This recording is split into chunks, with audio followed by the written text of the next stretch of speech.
Hello मेरे warrior, फिर से आप लोगों को लेके आ चुका हूँ एक नया सा कॉन्सेप्ट जो कि काफ़ी इंपॉर्टेंट है।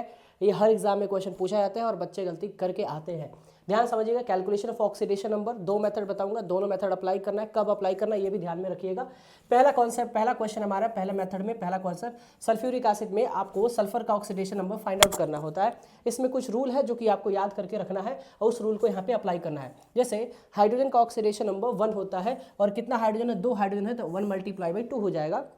और जिसका आपको ऑक्सीडेशन नंबर फाइंड आउट करना होता है उसे हम x मान के चलते हैं और यहाँ पे हमने x यहाँ पे रिप्रेजेंट कर देंगे। फिर इसके बाद से ऑक्सीजन का ऑक्सीडेशन नंबर -2 होता है। कितने ऑक्सीजन है, 4 ऑक्सीजन है, तो 4 से मल्टीप्लाई करेंगे। और ओवरऑल चार्ज अगर कुछ नहीं होता है तो वहाँ पे इक्वल टू में क्या लेते हैं, हम 0 ले लेते हैं और यहाँ से हम x की वैल्यू फाइंड आउट करेंगे तो हमारा यहाँ पे सल्फर का ऑक्सीडेशन नंबर निकल के आ जाएगा +6। अब सेम वैसे ही सेकंड क्वेश्चन पे लेते हैं जिसमें H2SO5 हमारे पास दिया हुआ है और इसमें भी सल्फर का ऑक्सीडेशन नंबर फाइंड आउट करना होगा।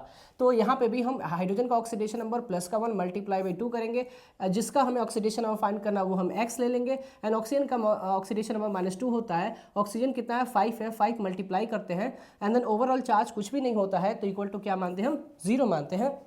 और यहाँ से फिर से हम x की वैल्यू फाइंड आउट करते हैं जो कि क्या आता है, +8 आता है। अब जैसे ही +8 आया बच्चे क्या सोचते हैं कि हाँ ये सही हो गया होगा, बट ये क्या होता है, गलत हो जाता है। क्यों गलत होता है, क्योंकि मैक्सिमम ऑक्सीडेशन नंबर जो होता है वो +7 होता है और 8 आता है तो गलत हो जाएगा। तो इसको सॉल्व कैसे करेंगे, तो दूसरा मेथड अप्लाई करेंगे, सेकंड मेथड को यूज़ करेंगे और वो मेथड यूज़ करेंगे, हम स्ट्रक्चर मेथड यूज़ करेंगे। अब यहाँ पे हमें क्या करेंगे, यहाँ पे ये सल्फर है जो कि सेंट्रल मेटल एटम है जो कि यहाँ पे हम रखेंगे और पूरा का पूरा इसका स्ट्रक्चर बना लेंगे और स्ट्रक्चर बनाएंगे एज पर जिसका ऑक्टेट और डुप्लेट कंप्लीट होना चाहिए।